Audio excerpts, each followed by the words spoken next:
Canicule, comment se protéger de la chaleur? Direction l'intérieur. Mieux vaut éviter de sortir lors des heures les plus chaudes de la journée, entre 11 h et 21 h.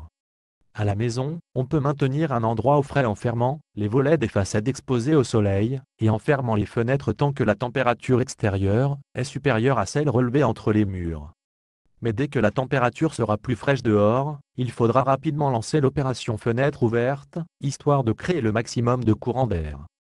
Dernière bonne idée, limiter l'utilisation des appareils électriques, véritable foyer de chaleur. Sortez couverts. Nombreux sont ceux qui vont pourtant devoir sortir de chez eux et défier la chaleur des trottoirs. Une mission qui mérite un habillement particulier, des vêtements amples et de couleur claire, ainsi qu'un chapeau et, si l'étiquette le permet au bureau, des sandales d'été pour laisser ses pieds respirer. Objectif fraîcheur. Une douche froide, c'est bien. Plusieurs, c'est mieux. Pas d'hésitation, donc, à passer plusieurs fois dans la journée dans la salle de bain pour s'offrir un bain de fraîcheur. Les personnes dehors peuvent s'accorder du répit en faisant des haltes dans les endroits frais des centres-villes, magasins, cinémas, supermarchés. Désaltérez-vous. Inutile d'attendre d'avoir la gorge sèche pour se préoccuper de sa soif.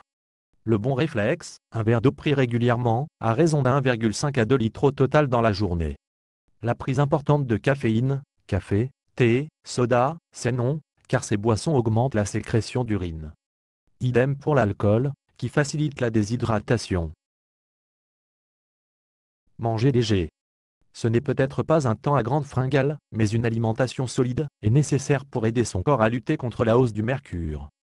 Dans l'assiette, entre autres, des fruits et des légumes riches en eau, comme la pastèque, le melon, les pêches, les tomates ou le concombre. Et pour le dessert, un yaourt, qui hydrate à lui seul autant qu'un verre d'eau. Évitez le confinement. Hors de question de rester longtemps, dans un endroit où l'air circule mal.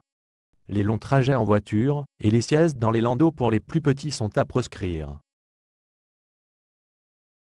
Peu d'activité physique. Évitez les activités trop fatigantes.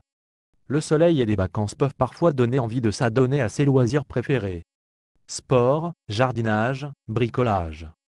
Des activités de plein air, qu'il vaut au mieux éviter de pratiquer durant une canicule. Attention aux plus fragiles. Faire attention aux plus fragiles. La chaleur affaiblit particulièrement les enfants et les personnes âgées. Il est donc nécessaire de s'assurer que ces derniers s'hydratent correctement durant ces périodes de forte chaleur. Fin.